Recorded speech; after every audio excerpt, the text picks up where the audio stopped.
I'd like to welcome you to today's distinguished speaker presentation, and it's my honor to introduce our speaker, Edsger Wybe Dijkstra. Dr. Dijkstra studied mathematics and theoretical physics at the University of Leiden in the Netherlands, graduating in 1956. He earned his PhD in computing science at the University of Amsterdam.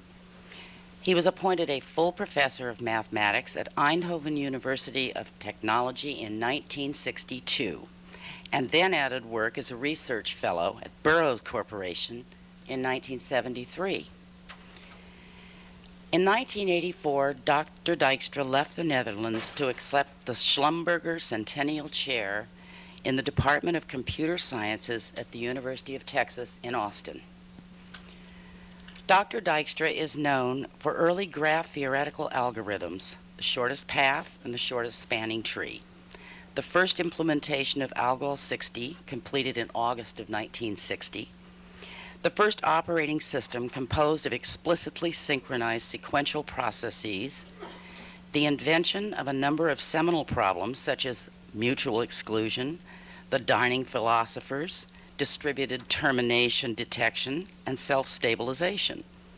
The invention of guarded commands and of predicate transformers as a means for defining semantics and for programming methodology in the broadest sense of the word. Dr. Dijkstra was elected the first Distinguished Fellow of the British Computer Society. He was named a member of the Royal Netherlands Academy of Arts and Science, received the 1972 ACM Turing Award, the 1974 AF-IPS Harry Good Memorial Award, is a foreign honorary member of the American Academy of Arts and Sciences, and is an honorary Doctor of Sciences of the Queen's University of Belfast. Dr. Dijkstra's current research interests focus on the formal derivations of proofs and programs and the streamlining of the mathematical argument in general. His increasing interest in methodology is reflected in his teaching. Let's give Dr. Dijkstra a warm welcome.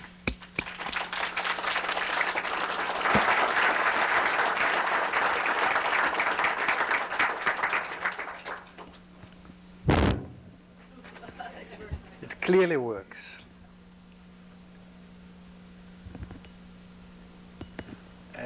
I thank the organization very much for the invitation and the opportunity to address you.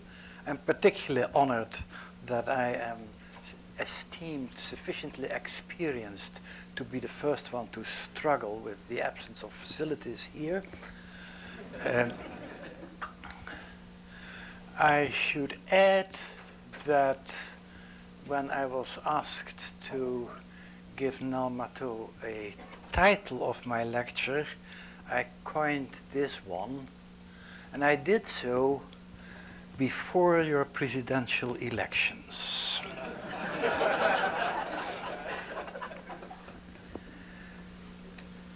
Okay.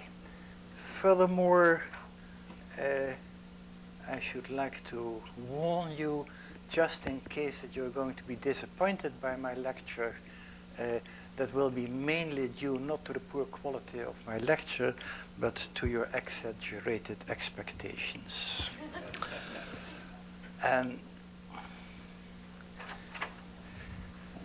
I will now start immediately with the story. I would like you to understand that I consider mathematics more as a question of how than as a question of what. That is, I consider it primarily as the art and science of reasoning as effectively as possible. To illustrate some of the consequences of this, I'm going to show you a number of example problems where the point will be not to waste our time. And the most effective ways of wasting our time is either an exploding case analysis or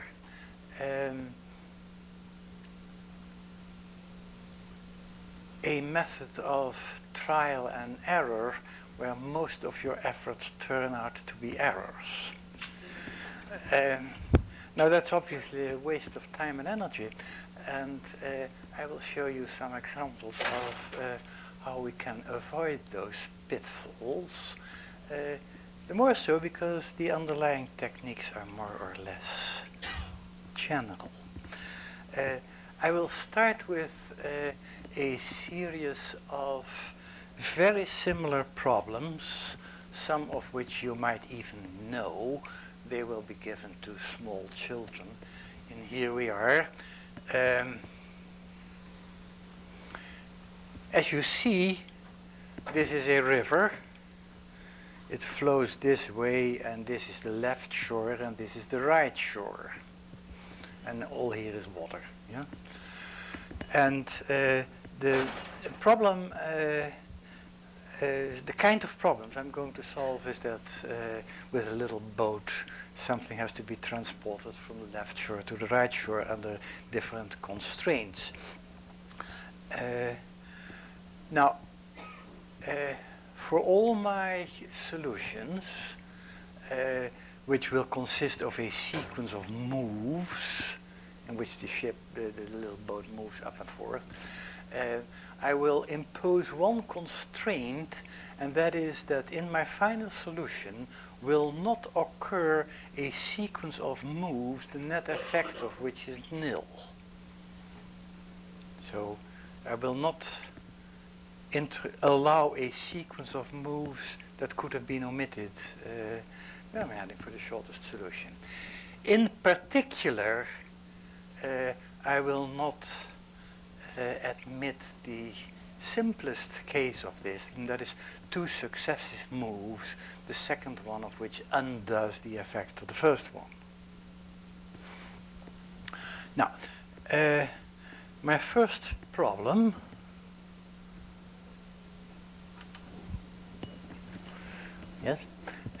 my first problem consists of a shepherd.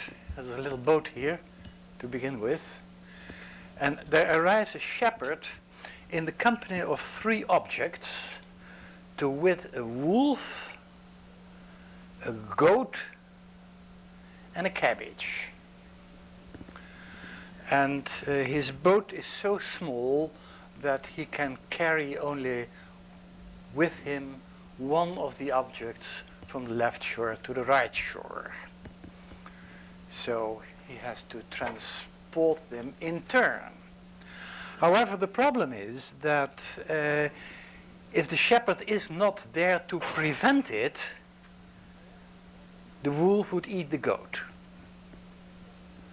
Secondly, if the shepherd is not there to prevent it, the goat would eat the cabbage.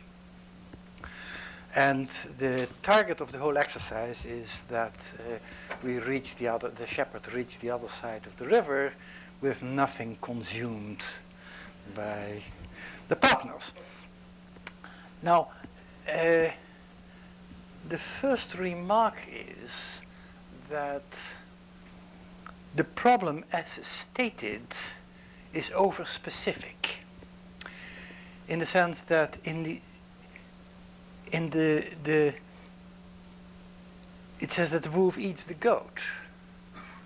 But the moral of the story, and the only thing that matters, is that the wolf and the goat will not be left together in the absence of the shepherd.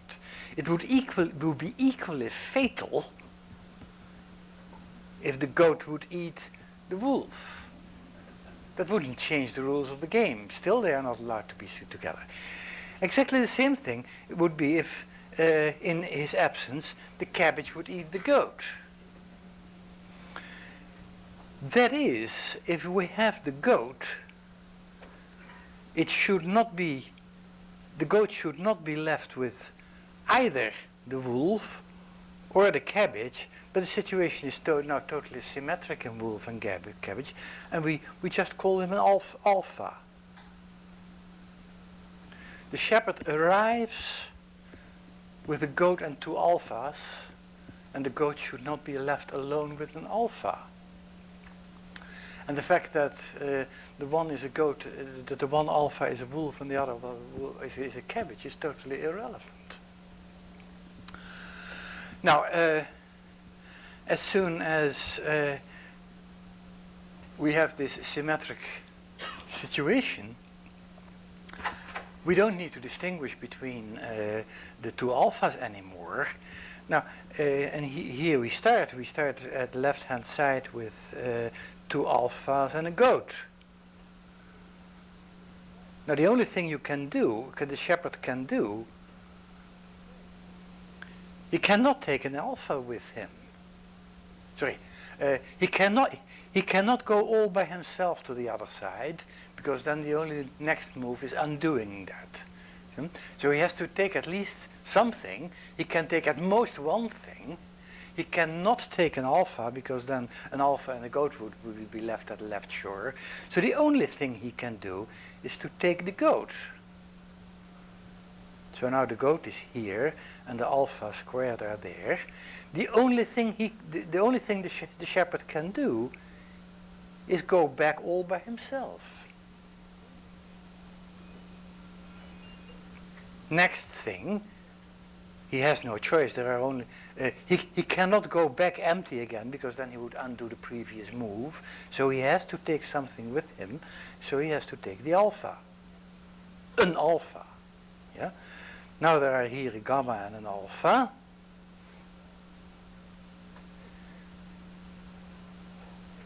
And there is an alpha here. What does he have to do on the trip back? He has no choice. He cannot leave these two. He cannot take the alpha, because he would undo it. So he has to take the gamma, and the net effect is alpha, and now the goat and the alpha are there. Now it's very simple, of course, because the next move is that you take an alpha, and then there's a gamma here, and there's an alpha squared. You go empty here, and you take the goat, and you have gamma, goat. Why I make my goat Greek, I don't know. But here we are.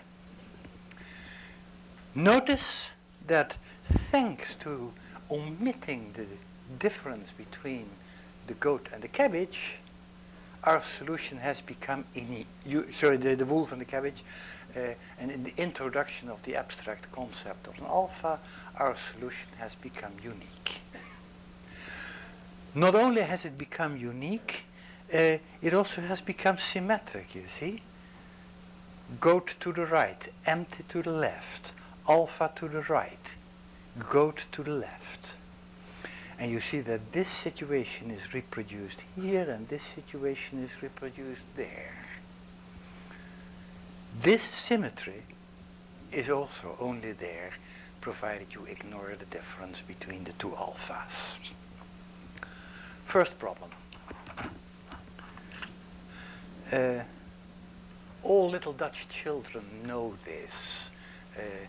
There is even a Dutch saying, trying to spare simultaneously the goat and the cabbage. I mean, we use it in having your cake and eat it.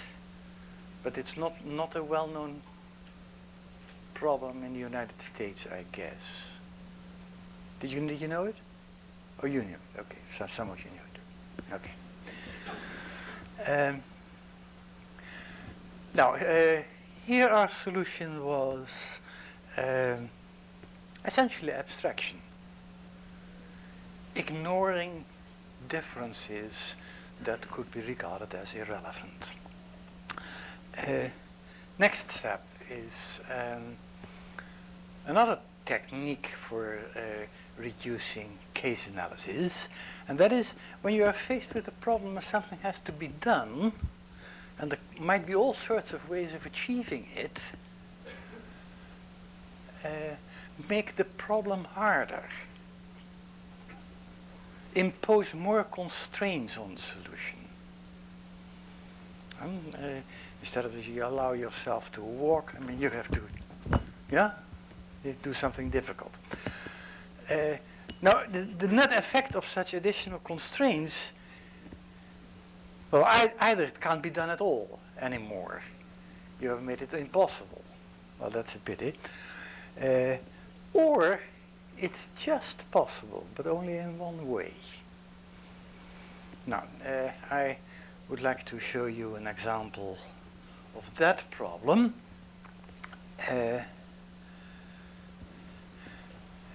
This time, at the left hand, there come two couples, a wife and a husband, and there is also a lowercase couple, a wife and a husband. The little boat carries two persons at most, at least one if it's to cross the river. And the rules of the game are, I mean, this is a very sexist problem, but I can't help that. The rules of the game are that a woman, a wife, is not allowed in the company of the other husband unless her own husband is present as well. So yeah, those are the rules of the game. So disallowed stages, combinations are this pair, W, H, and the other wife, that's not allowed either. And then the image W, H, and W, H, W. Those four situations are not allowed at either side of at either shore. Now, you can ask yourself whether you can do this and try all sorts of things. But one of the ways of making it harder and simplifying it, you say, well, I can avoid those four situations by a stronger, much simpler rule. And the simple rule is just keep the guys together. The guys remain together. Then none of these situations can ever emerge, so there you are. So another problem is, how do we cross the river if we keep the two guys together? However, that constraint is symmetric in the two husbands. To all intents and purposes, they could be the two copies of identical twins. But if we don't distinguish between the males, we don't need to distinguish between the females either.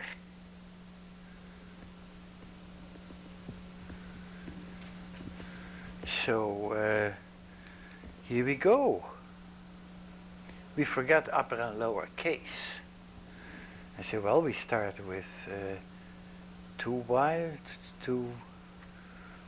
and two husbands. I shouldn't call them wives and husbands anymore. I should call them females and males.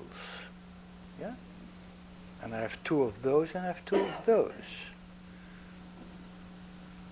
Now what's the first move if you insist on keeping the guys together?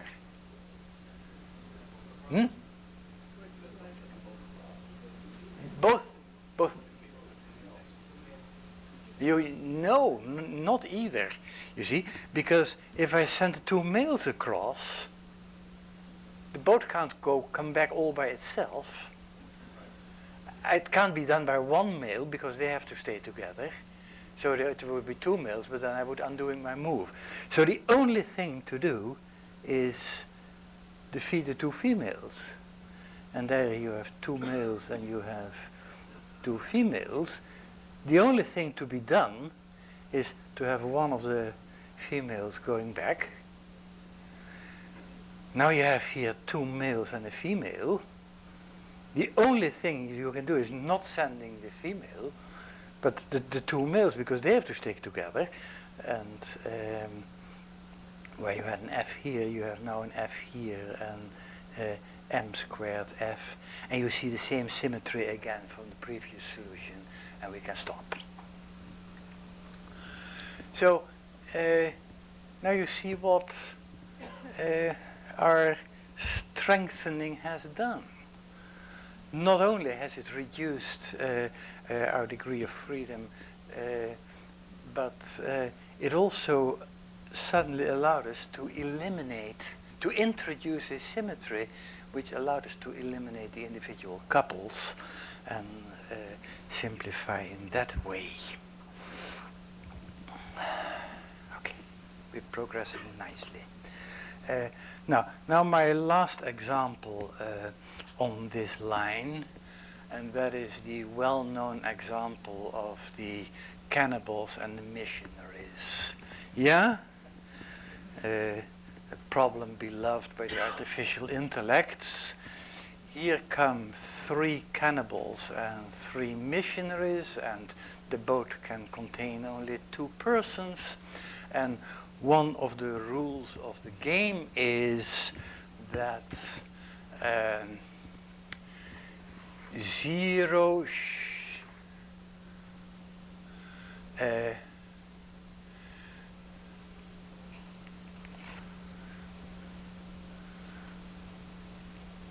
wait a bit. Sorry. I'll say it in words.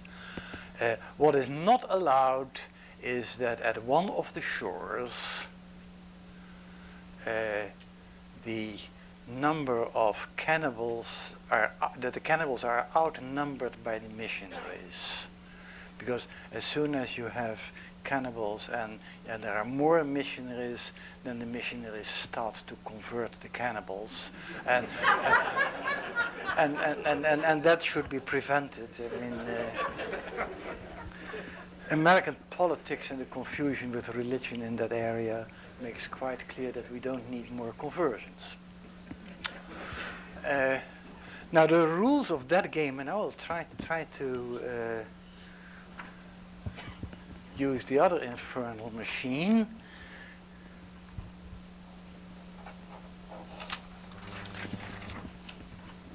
Yes, there we are. Wait a minute. It even works a little bit. Yeah? No, that's for late. That's for later. I keep the surprise invisible, just to irritate you. One of the things I'm showing now is that if you are faced with such a complicated problem, a wise advice is to make a little list of trivial theorems that you get for free. So simple that they are for free. For heaven's sake, write them down. Yeah? Either they're useless, but it didn't cost anything at all to get them, so that didn't, or they help you in finding what you're going to do. Now, the obvious rule is to check the consequences if the division along the shores is 1 to 5, 1 at one side and 5 at the other, or 2 against 4 or 3 against 3. Now, one of the rules is that if the singleton, that singleton must be a missionary. You cannot take away 1 cannibal, because then in the remaining 5, conversions would take place. Similarly, if you have a 2-4 division, then the pair should contain at least 1 missionary. Because otherwise in the 4, the conversions would take place. If you have a 3-3 division, the only safe one is to have a triple of missionaries at the one side of the shore and a triple of cannibals at the other. Because if not, then at one of the 2 sides you would be wrong. So these are our 3 theorems. Now lo and behold, again our solution is unique.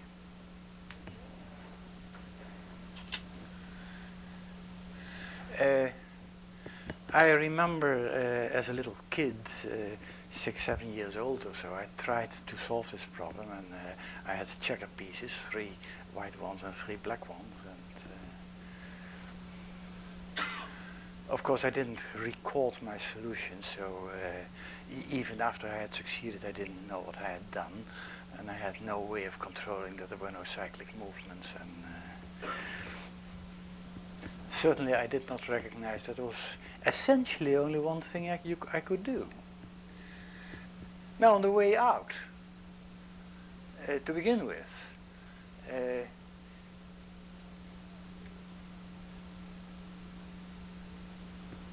the only way you cannot send one thing, one person to the other side, because then the next move it has to undo it.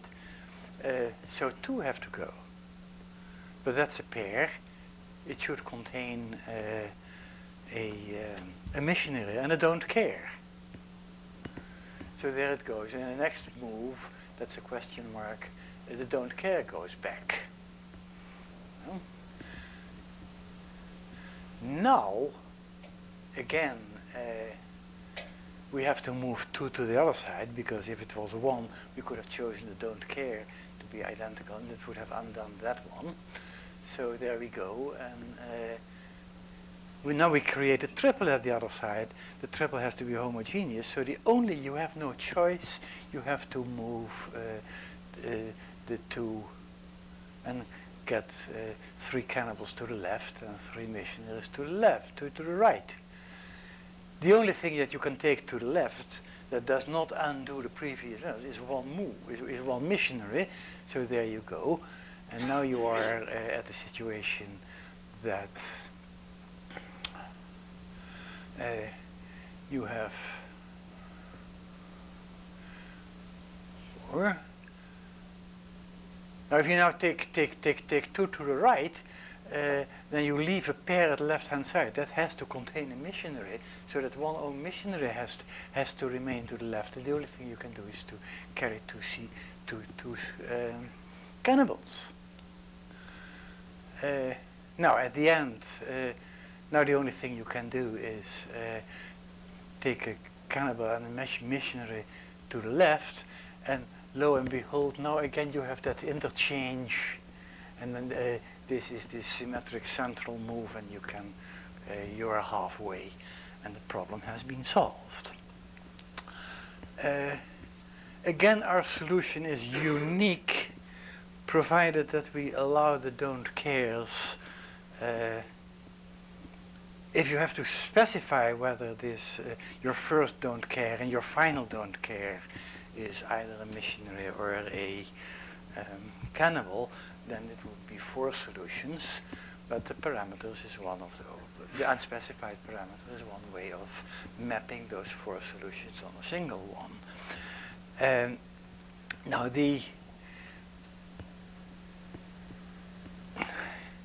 what this solution really profits from is that we do not distinguish between the identity of the cannibals,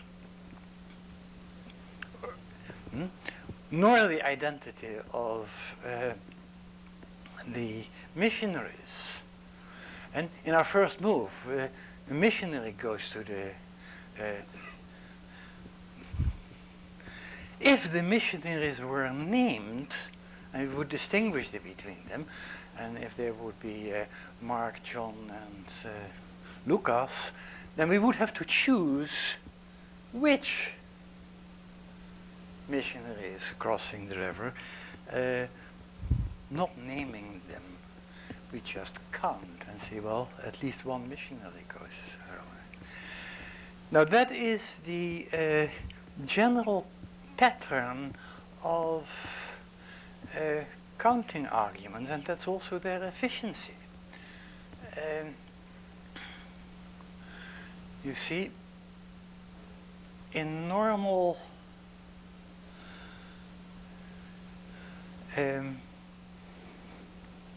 primary school education, when children learn to count, they learn that 3 apples take away 1 apple, remains 2 apples. And next lesson they learn that 3 pears take away 1 pear, remains 2 pears. Next lesson there are elephants, etc. And eventually it is clear that if you are counting, it doesn't matter what kind of things you count, and you can map all these calculations to 3 minus 1, 3 take away 1 is 2. But there is something even much more essential. And the trouble is that if you take 3 apples, yeah, and now you say take away 1, you can raise the question, which one?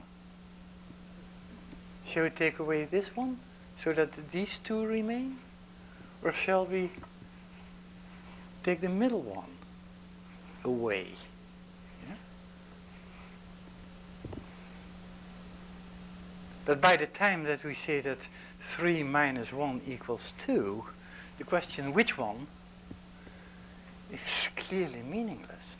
Yeah? And the story is twofold. On the one hand, if you have a number of objects and you cannot distinguish between them, the only thing you can do is to count them. On the other hand, if you have a set of objects and you capture their essence by saying how many there are, you don't distinguish between the objects. And this is no joke. For instance, one of the popular ways of verifying the correctness of programs these days is model checking. However, model checking can only deal comfortably with booleans and cannot deal comfortably with integers.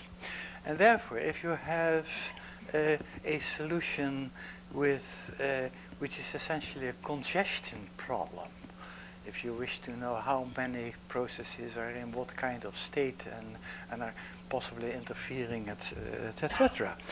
Well, if you take the example of the readers and the writers, I remember that with a fast machine, someone was very proud that he could do 2 readers and 1 writer.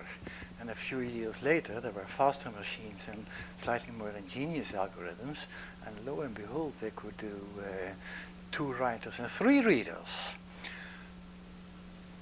This model checking process is self-defeating in the sense that the number of states that have to be explored grows with the number of competitors in the exponent. So the state space that you have to explore really explodes exponentially. And that purely because it's a technique that doesn't count. All solutions for the readers-writers problem can be solved on the back of an envelope, provided that you're allowed to use arbitrary integers. Okay, now, this was the first part. Now the second part. For the second part I have prepared my foils, because it's a complicated one. I will solve, or I will prove the same theorem twice. And I will do that just in order to give you a feeling for the significance of the difference in style in which I prove them. The first proof is combinatorial, the second one is a counting proof. Here we are. Oops. I'm considering what is called a complete 6 graph that consists of 6 nodes, which you may call points, and their total number is 6. That's what's meant by the 6 graph. The number of edges, that is the number of pairs, equals 6 times 5 over 2 times 1. Yeah, number of pairs. You have 6 possibilities for the first one, and you have 5 possibilities for the second one, but then you have counted each pair twice. So there you are. There are 15 edges. You can continue, and you should ask how many triangles are there. Well, the triangles are, the total number is 6 times 5 times 4, divided over 3 times 2 times 1, the order in which you could have arranged the... So there are 20 triangles. Now that is the figure that I am considering in the rest of this talk. Only I add to this that each edge is either red or blue. And thanks to this perfect overhead projector, the colors show. And now I would like you to focus on the 20 triangles. That's a laborious job, but you notice that there are 2 types of triangles. There is, for instance, FAC, yeah, which has a blue edge, and a red edge. Now that's what I call a bichrome triangle. Yeah, its sides don't all have the same color. If I look at A, B, D, A, you see that all its sides are red. That's what I call a monochrome triangle. And if you are lucky, you see a second monochrome triangle, also all red. Yeah? I tell you, these are the only ones in this coloring. Yeah. Of course, if I had made all edges red, then I would have 20 monochrome triangles. Yeah? Now, the theorem that I'm going to prove is that no matter how you color the edges, there are at least 2 monochrome triangles.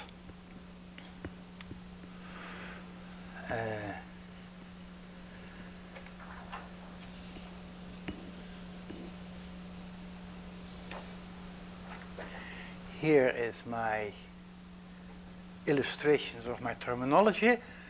There are 2 types of monochrome triangles, all red and all blue. And there are 2 types of bichrome triangles, mostly red and mostly blue. And in the example, the only that I showed, the only monochrome triangles were the red ABD and A. This is a summary. I can remove this? Yeah? Okay. Next one. Now, the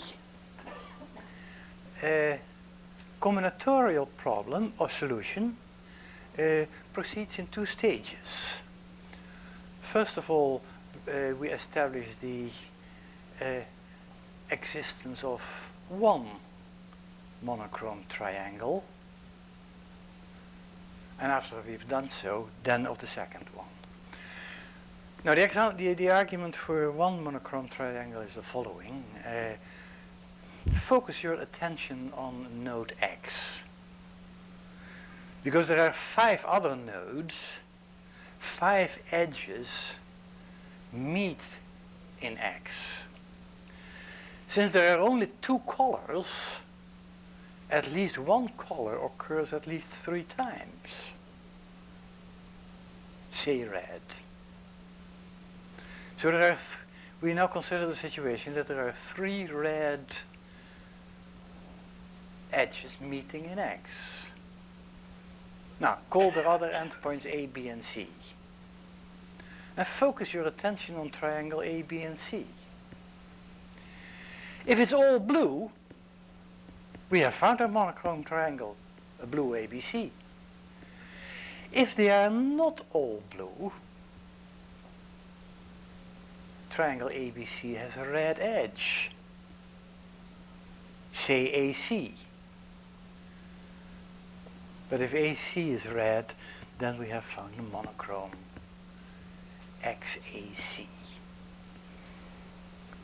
So under all circumstances, if we have only two colors, we have found the existence, we have demonstrated the existence of a monochrome triangle. Everybody agrees? Yeah, you should agree, because the next argument is more complicated, you see. Now we are going to show the presence of a second monochrome triangle.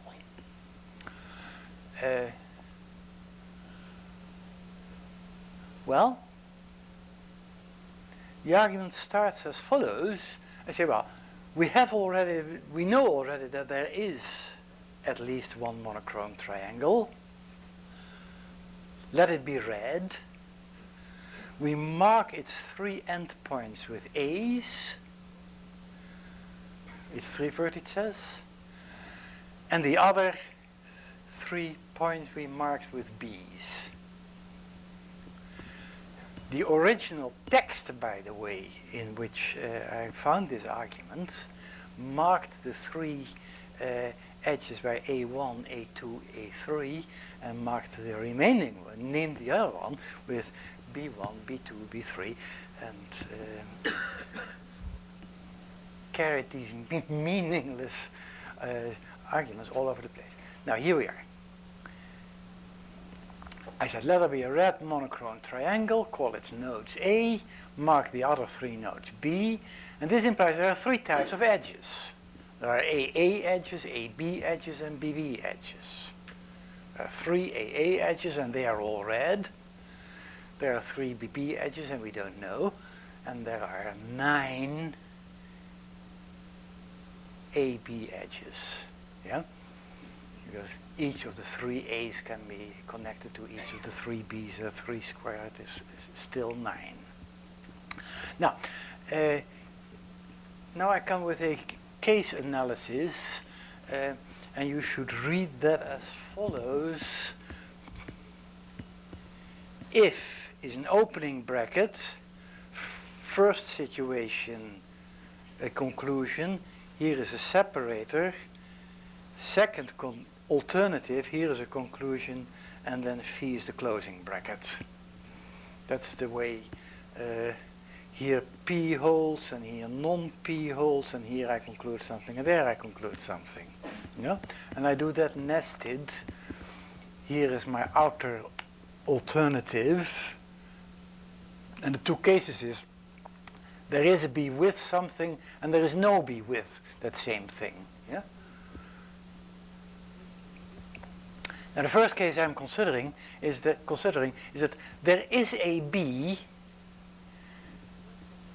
where two red ABs meet. Yeah? There is a, look at this configuration, yeah? Now if there is a B where two red AB edges meet, then I have found my second monochrome triangle. Because the assumption is that all AA edges are red. So if there is a B where two red AB edges meet, then I found a red AAB. That's my second. Yeah? This is a situation that the second monochrome triangle shares an edge with the first one. Yeah? That, by the way, was the situation in the example I showed. The very first example.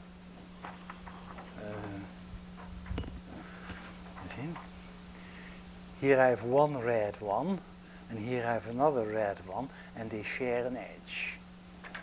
That's the situation I'm considering.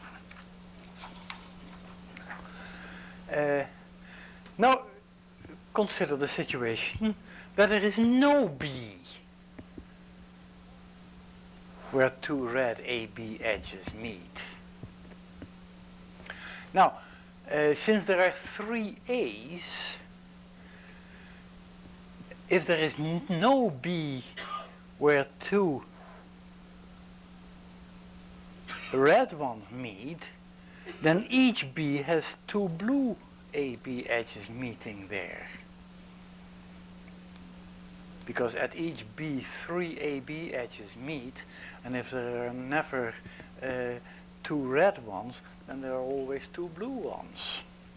So from this fact that there is no B with this, I can conclude that each B has at least two A's, AB edges that are blue. Now, the situation is a little bit more complicated. Now I'm going to have a look at the BB edges. Yeah? Now either there is no blue BB edge. Now that means that all BB edges are red. I have found my second monochrome triangle. It's BBB, which is red. Here I have AAA and there I have BBB. So I'm done. Suppose that this is not the case. Well, then there is a blue BB. However, I am in a situation that each B, in particular those two, have two different blue AB edges. So there are two blue AB edges meeting at this B, and there are two AB edges meeting at that. However, there are only three A edge nodes. So this pair and that pair share at least one A edge, one A node, and we have found a blue ABB. So we're done. This is a painful argument. Yeah? Why is it painful? Well, that is because we have to distinguish between the situation that the second one shares the side, the second one shares only a node, and the second one shares nothing. We have to make that case distinction. Another shortcoming of this argument is that it becomes extremely painful if, for instance, we would like to show that in the case of the complete 8 graph,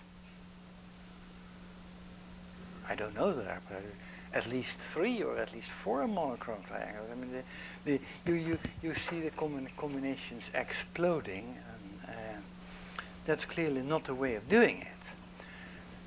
Now,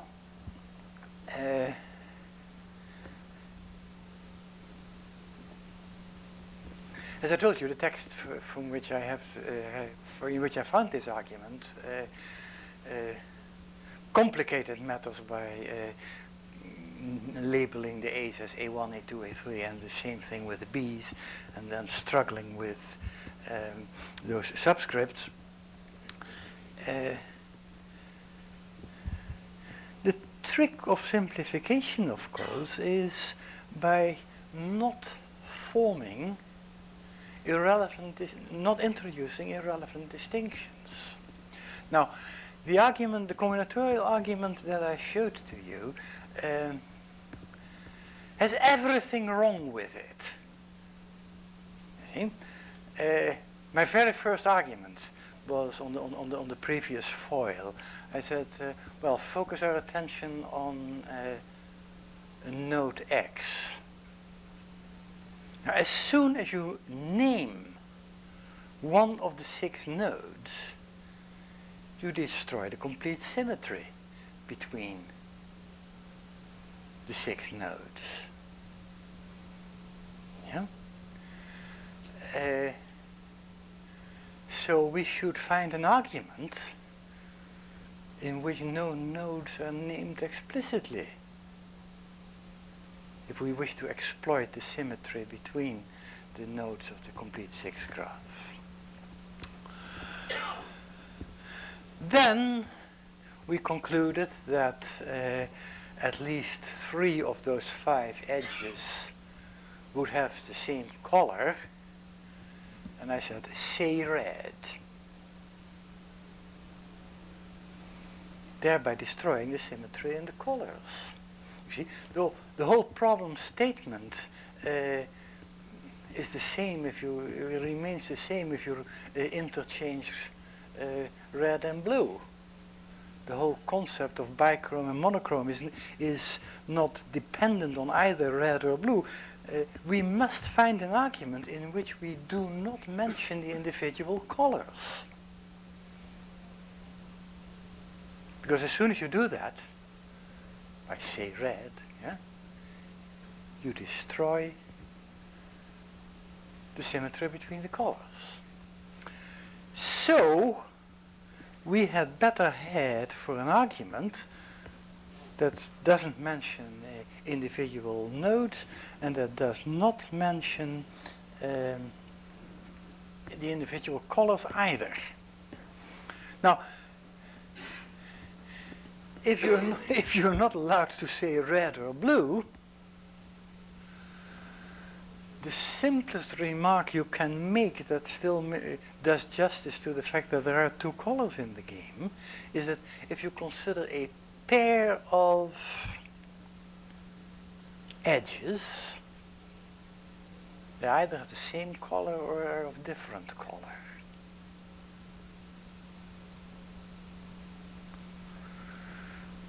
Now, question is, suppose that we are talking about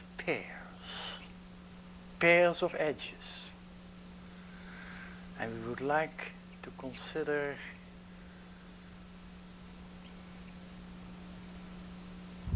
pairs of the same, pairs of different color, homogeneous or monochrome or mixed. Yeah? So what is the simplest concept? Well, the simplest concept is not the homogeneous, is not the monochrome pair, because there are 2 types of monochrome pairs. There's the all blue pair and the all red pair. However, the mixed pair, 1 red and 1 blue, there is only 1 of them. So we are considering pairs of different colors. Secondly, because we talk about the complete 6 graph, somewhere the topology has to be taken into account. I do so by focusing my attention on pairs that have a node in common. And the central concept I'm going to talk about is therefore the mixed V. A mixed V is a pair of differently colored edges that meet in one point. And I need a verb, and they are supported by the point in which they meet. So that's my concept. I'm trying to reason in terms of mixed V's. Yeah? Now there are 2 theorems, 2 very simple theorems. The first one is that each node supports at most 6 mixed V's. You see? If all 5 edges that meet in that point have the same color, there is no mixed V at all. Yeah? if the color division is 1 of the one color and 4 of the other, then I can form 4 mixed V's, because the one of the one color can be combined with any of the remaining 4. However, if the division is as equal as possible, 2 of the one color and 3 of the other color, then I can in 6 ways select 2 edges of a different color. So the theorem is that a node supports at most 6 mixed V's, where 6 is formed as 2 times 3. That is when 2 of its meeting edges have one color and the remaining 3 the other. So there we are. The other remark is that if we look at a bichrome triangle, I can select 3 V's by omitting one of the sides. The other 2 sides form a V. If I take a bichrome triangle, then 1 V is monochrome and 2 of them are bichrome. Yeah. The ones meeting at the bottom, that they are of different color, and the ones at the top are of the same color. Now, since each V already contains 4 edges, it is 3 nodes, it determines the triangle in which it lies uniquely, and therefore those 2 mixed V's occur nowhere else. And the moral of the story is that no matter how you color, the number of mixed V's is twice the number of bichrome triangles. Each bichrome triangle absorbs 3 mixed V's. A monochrome triangle doesn't contain mixed V's at all, because it's homogeneous. So the number of mixed V's is twice the number of bichrome triangles. Now that's quite general.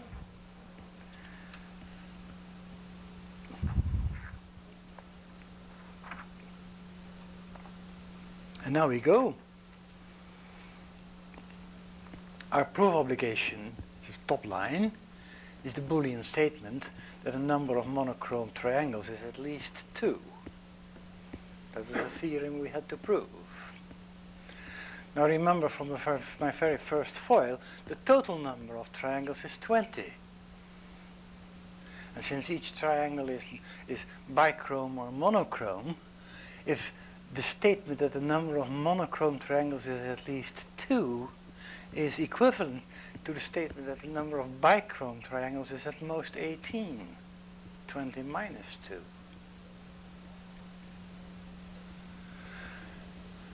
But our previous corollary says that the number of bichrome triangles is half the number of the bichrome V's. So thanks to the corollary, that statement is equivalent to the remark that the number of mixed V's is at most 36. Now each mixed V is supported by a node. There are 6 nodes. So that the total number of mixed V's is at most 36 follows from the still unproven fact that each node supports at most 6 of them.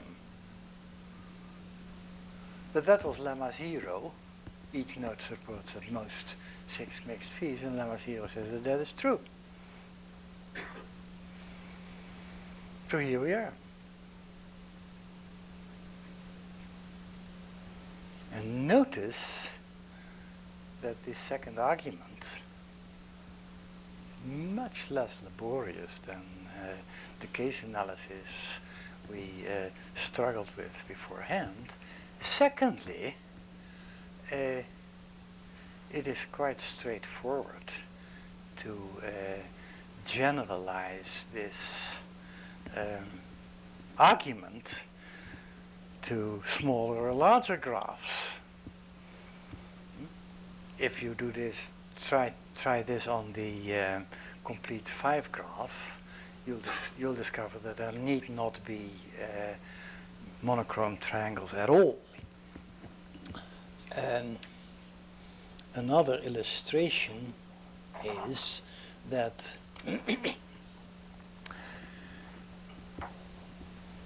shows from this example, this argument, that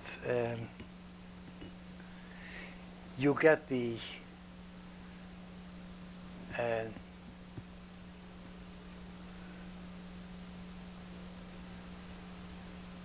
minimum number of monochrome triangles, provided that you make as many mixed fees as possible, and that you get if at each node you support as many mixed fees as possible, which happens if 2 are of the one color and 3 are of the other color.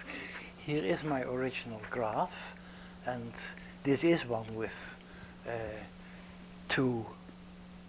only 2 monochrome triangle, and you look at the 6 points, and you see that the color frequencies at each net is 2 of the one color and 3 of the other, as it should. If the distribution was not so equal, there would have been more monochrome triangles.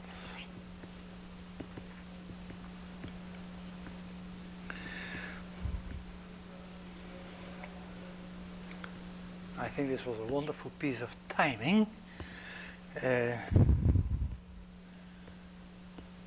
If you wish to shoot at the pianist, this is the moment to do it.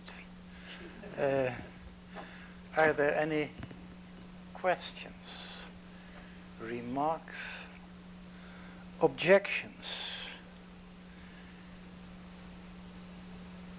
Questions about other things? Yes, sir. I'm not sure whether this is a remark or a suggestion, but it seems plausible that in some other theorem, like the 8 graph or something, the counting argument might only be able to prove weaker theorems than the case. Sure. I have not demonstrated that the counting argument gives the sharpest bound. It does. But that's a more complicated argument.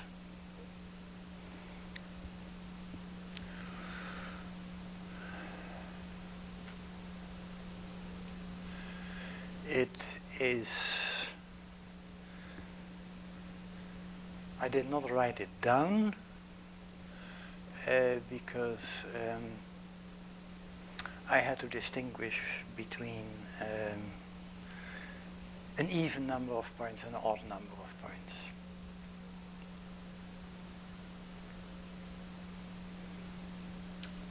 But you're right.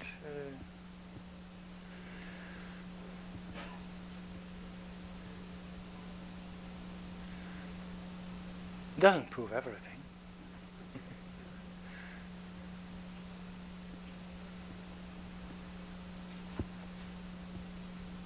Other questions? Other remarks? Yes, sir. It strikes me that the counting arguments have, in one respect, reduced the quote-unquote state explosion problem if you select it appropriately. Yes. However, is there such a thing as somewhat of a hybrid approach, such that you can use the counting argument approach to at least reduce the state space into something more manageable, and then perhaps approach that the rest of the problem with a traditional kind of combinatorial?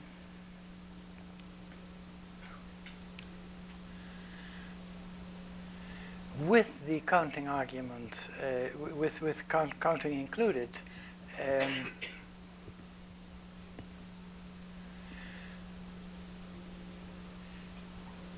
you have a state space, but instead of it consisting of many booleans, it consists of much fewer integers, natural numbers as a rule.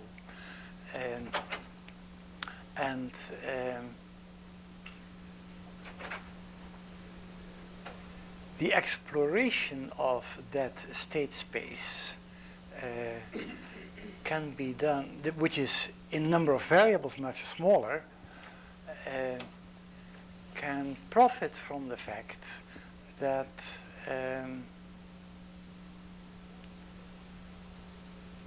we can calculate these. There are theorems about those integers.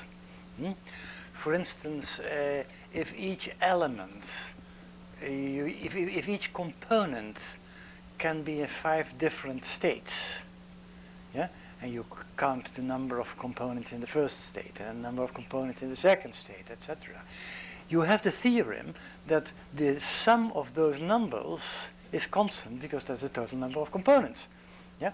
Now that's a very simple conservation rule, but there might be also sort of transitions from here till there, and you might be able to write down inequalities, and you have the whole, and that is what makes the arguments so much shorter. You're still exploring a state space, but do it several orders of magnitude more effectively. Yeah? Particularly without explosion. Yeah? Because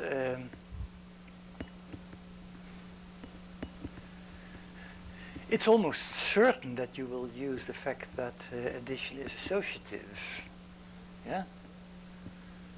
A plus B plus C equals A plus B plus C, irrespective of how big A, B, and C are.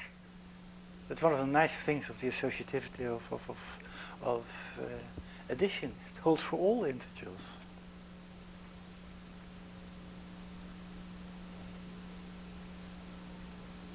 Yes, sir. Applications of counting arguments in computer science that are making it. Give us some Well, I'm not a practical man, of course. I mentioned an eye for the limitations of model checking. And the other hint, the hint that if you look at a number of components and there is no point in distinguishing between them, that in that case counting is the thing to be done.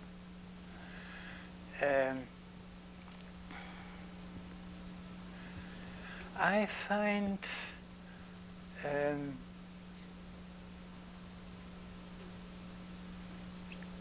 counting arguments surfacing at what perhaps are most unexpected places, but in the construction of formal proofs. For instance,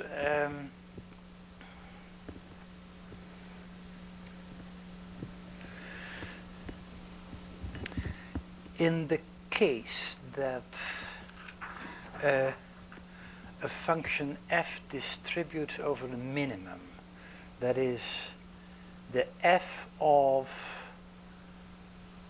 for the minimum I take a downward arrow, yeah?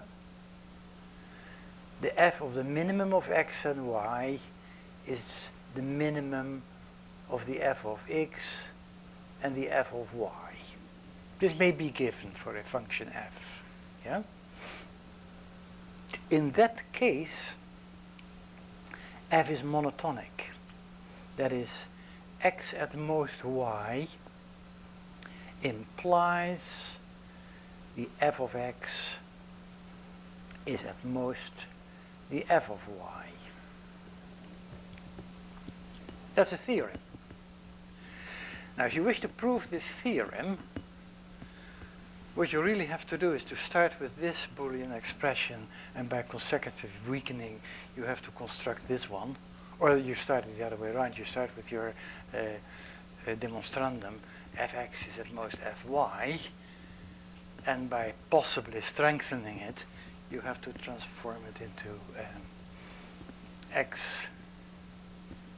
less than y. Now, if you look at, forget about these parentheses. I mean that was a mistake. Sorry.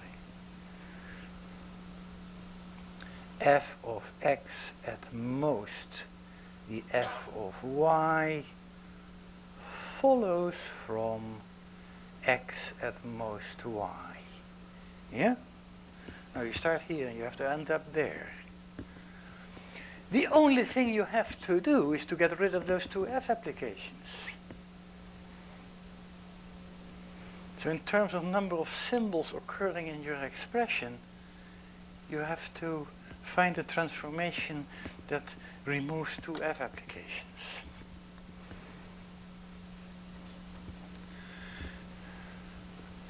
You have to use this one, yeah? Because that's given and that's essential. Well, that occurs, has a downward arrow. You can only use it if you introduce the downward arrow at least once. Yeah? So downward arrows have to enter the game somehow. Any downward arrow that has been introduced has to be removed again. Because in the final form it doesn't. And you can just, it's almost like balancing a checkbook. Yeah? It's quite clear that this formula all by itself will never remove the last f application. You see? You have to get rid of two f applications, but well, this equates an expression with two f applications to an expression with one f application. So you can get rid of one. However, f occurs at both sides of the equality, and therefore you can never get rid of the last one by a rewrite rule. So just counting the number of symbols, the changes that have to be made,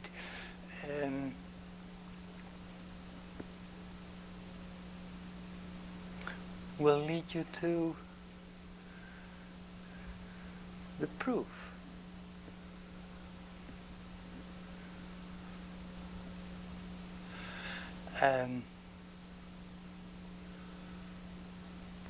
I used that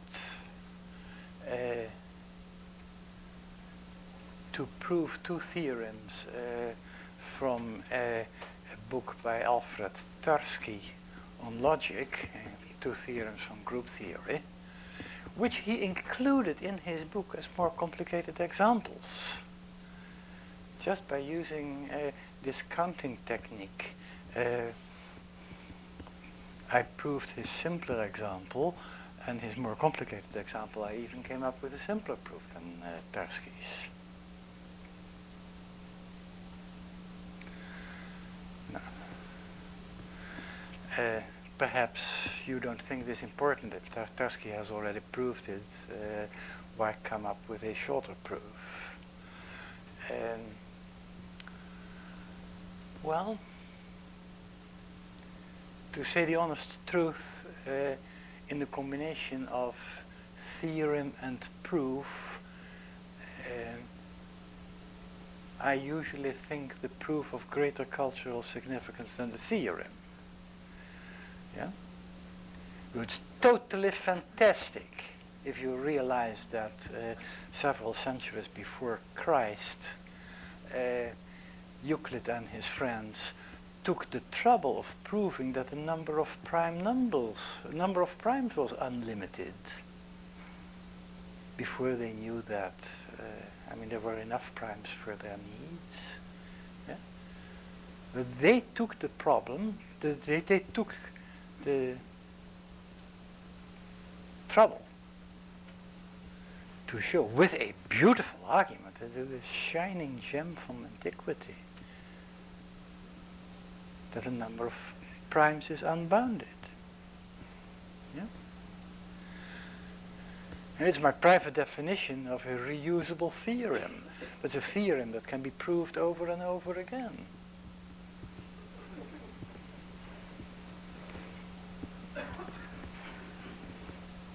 Yes, sir. Your examples seem to all have symmetry, and when you found the symmetry, you were able to reduce the count of the argument. Is that mathematically rigorous, and if you can find the order of the symmetry, you can reduce the number of arguments by the order of the symmetry? No, it is a time-honored rule of thumb. Never destroy symmetry lightly. Sometimes you have to. Yeah? But never destroy symmetry lightly.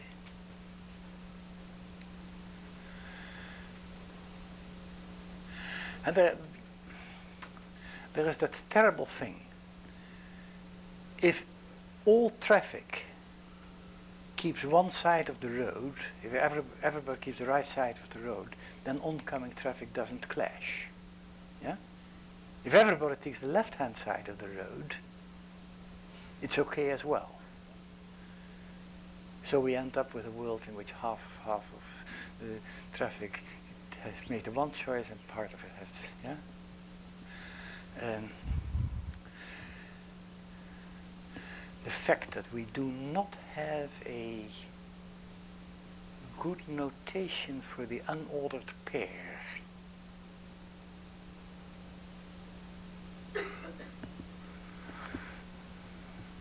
may force us to quite arbitrarily introduce the one versus the other.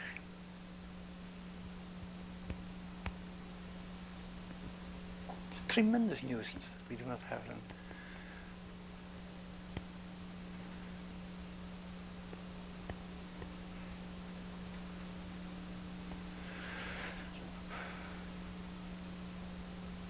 Shall we call it a long Tuesday? Yeah? Okay. Thank you for your attention.